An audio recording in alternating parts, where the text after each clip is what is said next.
Hello friends, आप सभी का स्वागत है आपके अपने चैनल नॉलेज पॉइंट में। ठीक है दोस्त, चलिए हम लोग अपना क्लास क्या करते हैं, स्टार्ट करते हैं। तो इसके पिछले क्लास में हमने जो पढ़ रखा था उसके आगे हम पढ़ते हैं। तो जो हमारा आज का टॉपिक होगा वो क्या है, भारतीय संविधान सभा। हमारा क्या टॉपिक है, भारतीय संविधान सभा। ठीक, चलिए हम लोग बात करते हैं। तो इसमें कि मतलब जो हमारा संविधान बनने की बात चालू हो गई कि हमारा संविधान बनेगा, तो उसकी एक सभा बनी, उसकी भी बैठक होगी। ठीक है ना, बैठक हुई थी। तो वो जो पहली बैठक हुई थी वो कब हुई थी, 9 दिसंबर 1946 को। क्या हुआ था, संविधान सभा की। पॉइंट करके इसको देखते हैं।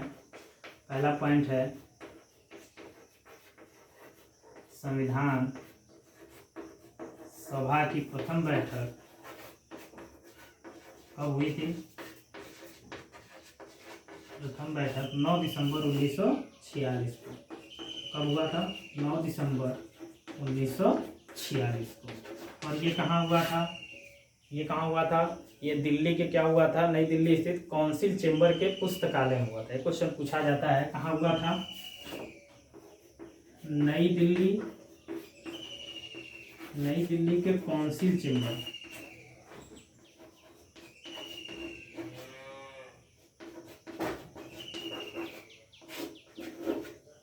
काउंसिल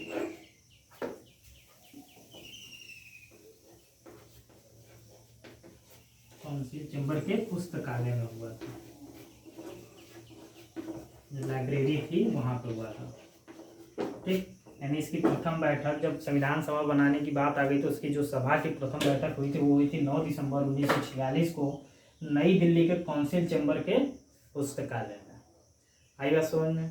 ठीक, तो इस समय जब सभा बनी तो इसके जो अस्थायी सदस्य चुने गए थे वो कौन थे, डॉक्टर सच्चिदानंद। कौन थे, डॉक्टर सच्चिदानंद सिन्हा। डॉक्टर सच्चिदानंद सिन्हा इसके क्या थे, अस्थायी सदस्य थे, सॉरी अस्थायी अध्यक्ष थे। क्या थे, अस्थायी अध्यक्ष।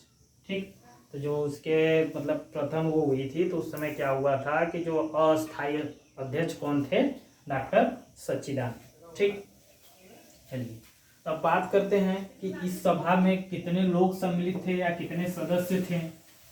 ठीक है ना, ये जो सभा बैठी थी तो इसमें टोटल कितने लोग सम्मिलित थे, इसमें 389 सदस्यों की संख्या इसमें कितनी थी, सदस्यों की संख्या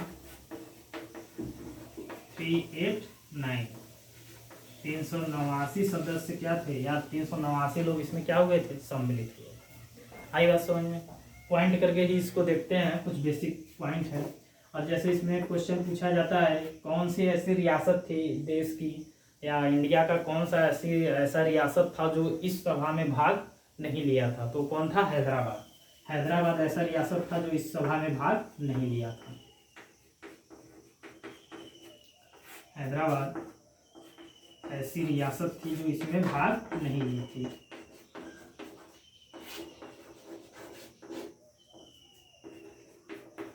जो इसमें क्या की थी, भाग नहीं ली थी।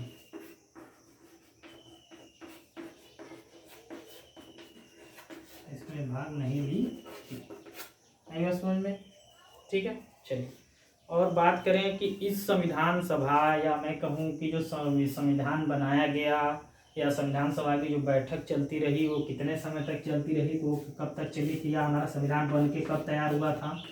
तो इसको बनने में 2 वर्ष 11 महीने और 18 दिन लगे थे। हमारा जो संविधान बन के तैयार हुआ था वो कितना समय लगा था, उसमें 2 वर्ष 11 महीने और 18 दिन। और जो हमारा संविधान बन के तैयार हुआ था वो कब हुआ था, 26 जनवरी 1949 को। 26 जनवरी 1949 को हमारा संविधान क्या हुआ था, बन के तैयार। आई बात समझ में। चलिए ठीक है, इसको इसके साथ लेना चाहते तो ले लीजिए।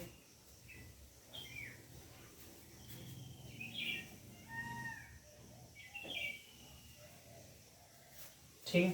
चलिए अब बात करते हैं अगले टॉपिक की, या अगला पॉइंट क्या है। अगला पॉइंट है कि जब ये संविधान बन के तैयार हुआ, क्या हुआ, जब ये संविधान बन के तैयार हुआ तो इसमें कितने पार्ट थे, यानी कितने भाग थे, कितने अनुच्छेद थे और कितनी अनुसूची थी। तो जब ये तैयार हुआ था बनके, जब बनकर तैयार हुआ था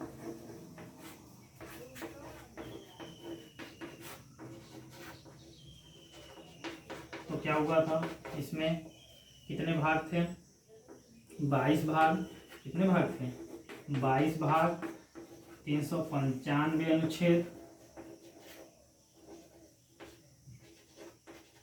395 अनुच्छेद और 8 अनुसूचियां थी। कितनी थी, 8 अनुसूचियां,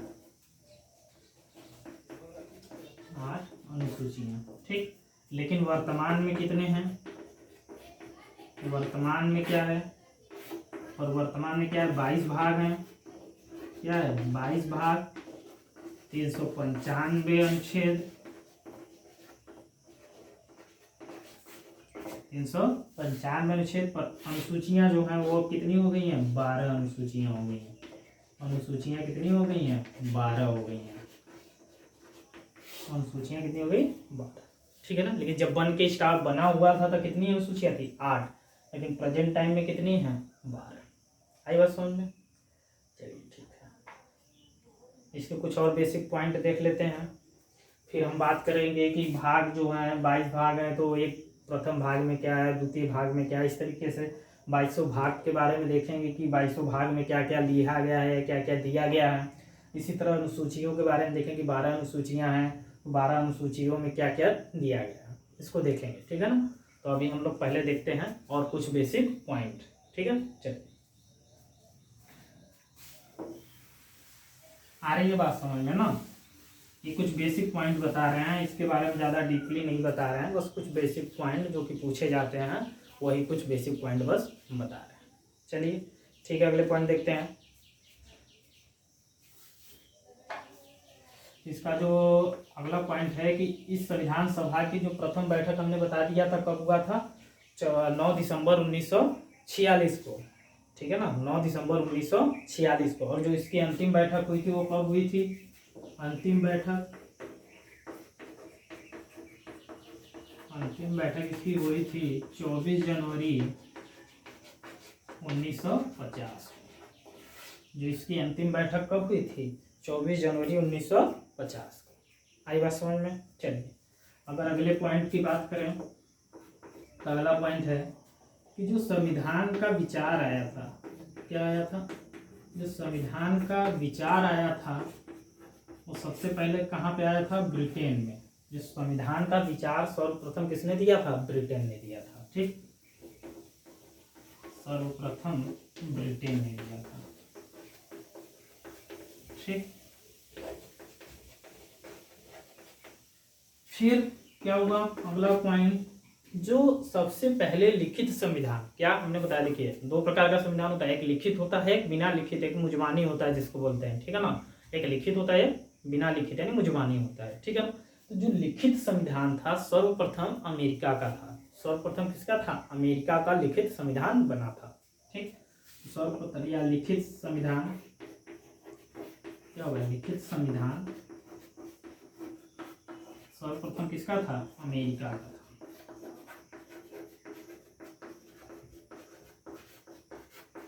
किसका था, अमेरिका का। आई बात समझ में।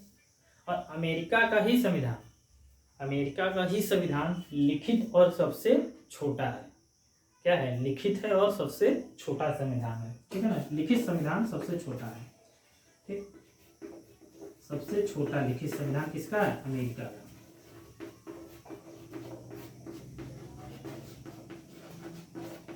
सबसे छोटा लिखित संविधान किसका है, अमेरिका।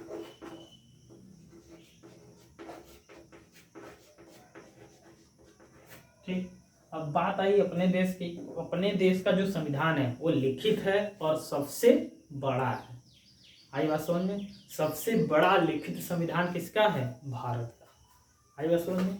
अगला पॉइंट होगा सबसे बड़ा लिखित संविधान किसका है, भारत का।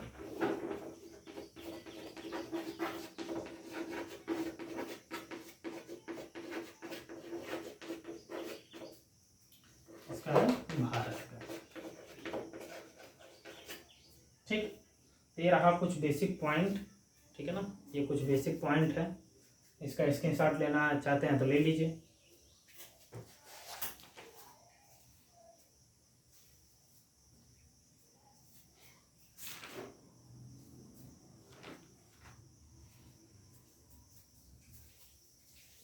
ठीक, चलिए अगले टॉपिक पे चलते हैं अपने।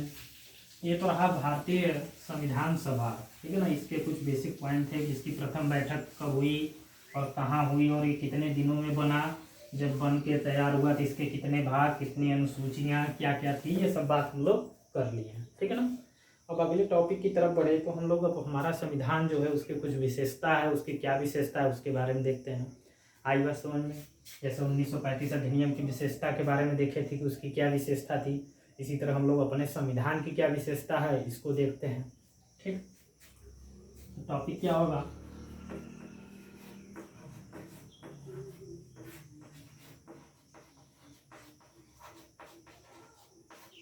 भारतीय संविधान की विशेषता, क्या विशेषता है। ठीक, भारतीय संविधान की विशेषता है, इसको कुछ पॉइंट करके देखते हैं, ठीक है ना। तो सबसे पहला इसमें पॉइंट क्या है, जनता। सबसे पहला इसमें क्या पॉइंट है हमारा, जनता। ठीक, जनता। देखिए हमारे संविधान में क्या किया गया है कि जैसे एमएलए, एमपी, ये सब चुनने का कार्य किसको दिया गया है, जनता को दिया गया है। साथ ही इन सब में भाग भी ले सकता है, यानी एमपी बन सकता है, एमएलए बन सकता है, तो ये सब कौन बना, जनता को इतना अधिकार इसमें दिया गया है। क्या किया गया है, एमएलए एंड एमपी, और बहुत सारे इलेक्शन होते हैं जिसमें जनता क्या कर सकती है, भाग ले सकती है, जनता भाग लेती है, आइए समझ में, भाग लेती है या चुन सकती है, और क्या कर सकती है, चुन सकती है। और जनता क्या करती है, जनता क्या करती है, ओपिनियन बिल्डअप करती है। जनता क्या कर सकती है, ओपिनियन बिल्डअप कर सकती है। आई बात समझ में, जनता क्या करती है, ओपिनियन बिल्डअप करती है।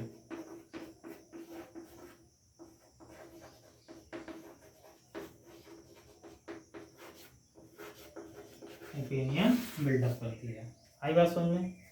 ठीक, यानी जनता हमारी क्या कर सकती है, पता ही है कि जनता एमएलए, एमपी और बहुत सारे ऐसे इलेक्शन होते हैं जिसमें जनता खुद भाग ले सकती है, यानी खुद वो इलेक्शन लड़ सकती है।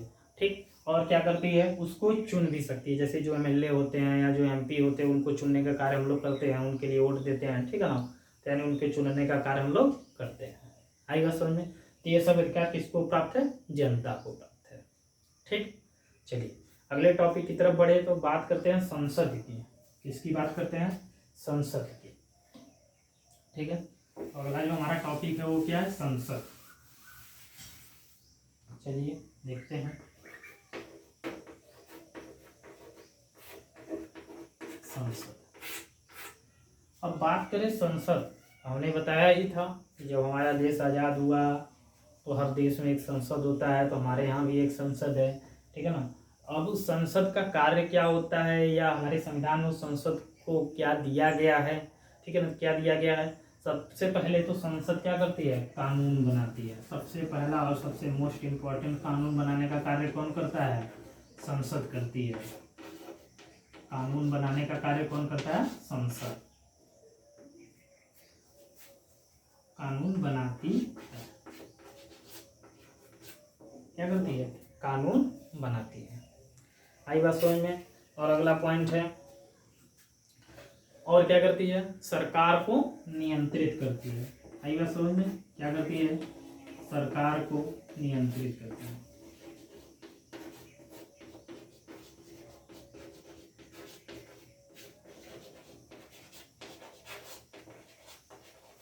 देखिए आप लोग देखते ही हैं कि जैसे कोई भी नियम या कानून हमारे देश में बनता है तो सबसे पहले क्या किया जाता है, संसद में पास कराया जाता है।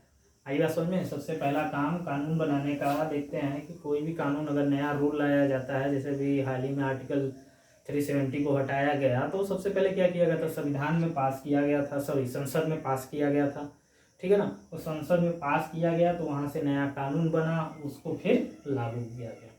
और सरकार को नियंत्रित करती है। सरकार को नियंत्रित करने का मतलब है कि कोई भी सरकार अपने मन का कार्य नहीं कर सकती है, वो अपने हिसाब से नियम कानून नहीं बना सकती है, उसको क्या करना पड़ेगा, संसद में पहले पास कराना पड़ता है।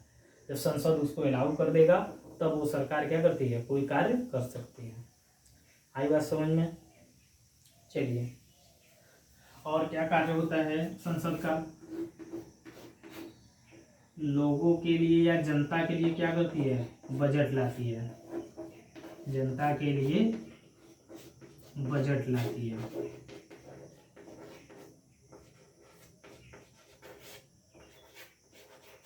जनता के लिए क्या करती है, बजट लाती है। आई बात समझ में। जनता के लिए बजट का मतलब है, देखते हो ना, होता है कि इतना करोड़ रुपए पास कर दिया गया या इतने करोड़ रुपए का बजट पास कर दिया गया लोगों के भलाई के लिए, जनता के लिए, ठीक है ना। यानी जो भी बजट होता है वो कहाँ कौन लाता है, संसद लाती है। आई बात समझ में। चलिए ठीक है, अगला पॉइंट देखें तो इसमें ये क्या करती है, अपनी तरफ से अलग अलग संस्थाएं, जनता की भलाई के लिए अलग अलग संस्थाएं क्या करती है, बनाती है। क्या करती है, बना सकती है, अलग अलग संस्थाएं बना सकती है, संस्थाएं बना सकती है। आएगा समझ में। जैसे देखते हैं लोकपाल, हमारे संविधान में नहीं है, लेकिन हमारी जो संसद होती है, संसद एक अलग अलग से संस्थाएं बना के लोगों की भलाई कर सकती है, जनता की भलाई कर सकती है। आई बात समझ में। चलिए अगले पॉइंट की तरफ बढ़ते हैं। अगला पॉइंट देखते हैं क्या है। ये तो दूसरा पॉइंट था, पहला था जनता, दूसरा था संसद, और तीसरे की बात करें तो सरकार। मतलब हम तीसरे पॉइंट की बात करें तो तीसरा हमारा पॉइंट क्या है, सरकार। सरकार का क्या कार्य होता है या सरकार को क्या प्रावधान दिया गया है उसकी बात करते हैं। देखिए, कानून बनाने का कार्य तो संसद करती है, कानून बनाने का कार्य संसद करती है, लेकिन कानून को लागू कौन कराता है, सरकार कराती है। हम बात करें कोई नियम कौन बनाता है, संसद, लेकिन उस नियम को फॉलो कराने का कार्य कौन करता है, सरकार करती है। आएगा समझ में। यानी कानून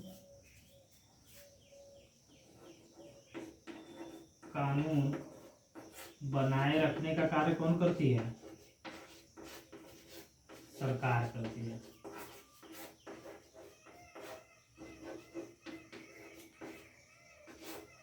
मतलब कि कोई नियम बन गया, उस नियम को लोगों को फॉलो कराना है तो कौन कराता है, सरकार कराती है। ठीक है ना।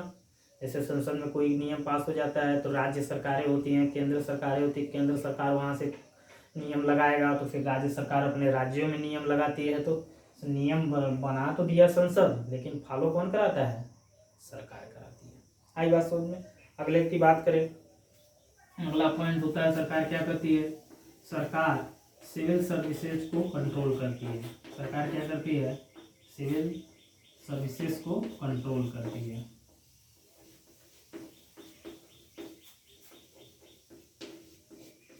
सिविल सर्विसेज को क्या करती है, कंट्रोल करती है। आई बात समझ में। सरकार क्या करती है, सिविल सर्विसेज को कंट्रोल करती है। ठीक। अगला पॉइंट क्या है, सरकार अपनी सरकार चलाने के लिए क्या करता है, नियम कानून बनाते हैं कि उनकी सरकार कैसे चलेगी, क्या हमें नियम लगाना चाहिए कि हमारी सत्ता जो है बनी रहे। तो यानी कि अपने सरकार को चलाने के लिए वो नियम बना सकती है। ठीक, क्या करती है, अपनी सरकार चलाने के लिए कानून बना सकती है।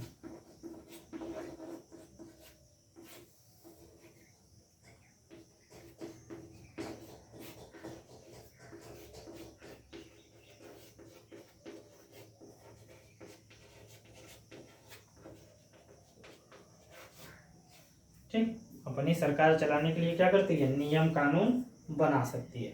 ठीक, और जनता के भलाई के लिए हमेशा कार्य करती है। ये तो पता ही है कि जनता की भलाई के लिए क्या करती है, हमेशा कार्य करती है।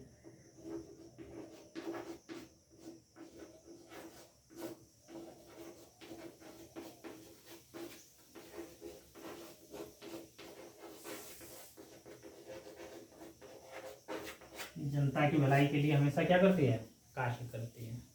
ठीक है। चलिए इसके साथ लेना चाहते ले लीजिए, फिर अगले पॉइंट की तरफ बढ़ते हैं।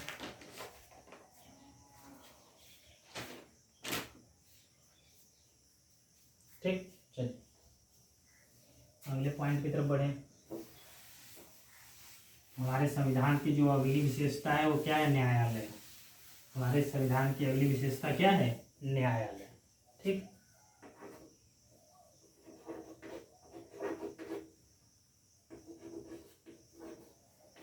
हमारे संविधान की अगली विशेषता है न्यायालय।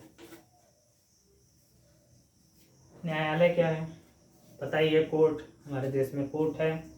तो न्यायालय का जो होता है वो क्या करती है? जनता के अधिकारों की रक्षा करती है। सबसे पहला कार्य इसका होता है जनता के अधिकारों की रक्षा करती है।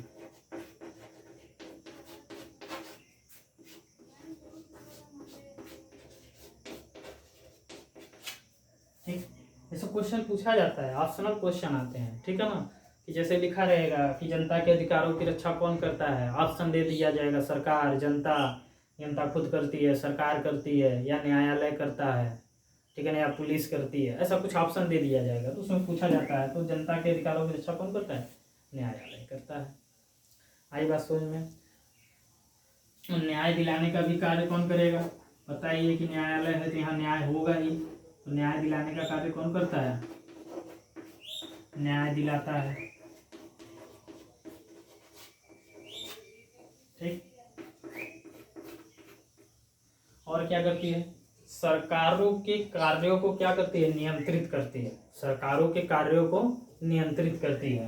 यानी सरकार अपने मन से कोई कार्य कर रही है, अपने मनचाहा कार्य जो चाहेगी वो कर सकती है, ऐसा कुछ नहीं हो सकता। देखते हैं आप लोग की कोई भी वैकेंसी रहती है, अगर वैकेंसी में किसी भी प्रकार का कोई दिक्कत आता है तो तुरंत कोर्ट में जाता है, तो कोर्ट तुरंत आदेश देता है सरकार को कि आप ये गलत कर रहे हैं। जैसे भी कुछ ही हाल ही फिलहाल में आया थी वैकेंसी, लेखपाल की आई थी, जिसमें कि सिर्फ और सिर्फ जनरल की सीट दे दी गई थी, ओबीसी की सीट नहीं थी। तो वहाँ पे सरकार कहीं ना कहीं गलत थी, तो उसकी वजह से वहाँ पे तुरंत कोर्ट में गया, कोर्ट ने आदेश दिया, उस वैकेंसी को ही क्या कर दिया गया? रद्द कर दिया गया। ठीक, यानी सरकार को कंट्रोल या सरकार के कार्यों को नियंत्रित करता है कौन? हमारा न्यायालय करता है। ठीक है ना? ठीक, तो दोस्तों आज की क्लास के लिए बस इतना ही। आगे की क्लास में देखेंगे कि इसके कितने भाग हैं, तो 22 भाग में क्या क्या दिया गया है। ठीक है ना? कुछ इंपॉर्टेंट आर्टिकल भी देखेंगे, यानी अनुच्छेद के बारे में कुछ इंपॉर्टेंट अनुच्छेद है जो कि पूछे जाते हैं। ठीक है ना? उसके बारे में भी थोड़ा सा डिस्कस करेंगे कि क्या होता है, कौन से आर्टिकल में क्या दिया हुआ है। ठीक, और अनुसूचियों के बारे में देखेंगे कि 12 अनुसूचियाँ हैं, तो 12 अनुसूचियों में क्या क्या दिया गया है। ठीक है दोस्तों, आज के लिए इतना ही। अगर वीडियो आपको पसंद आ रहा है तो लाइक और शेयर करना ना भूलें। Thank you.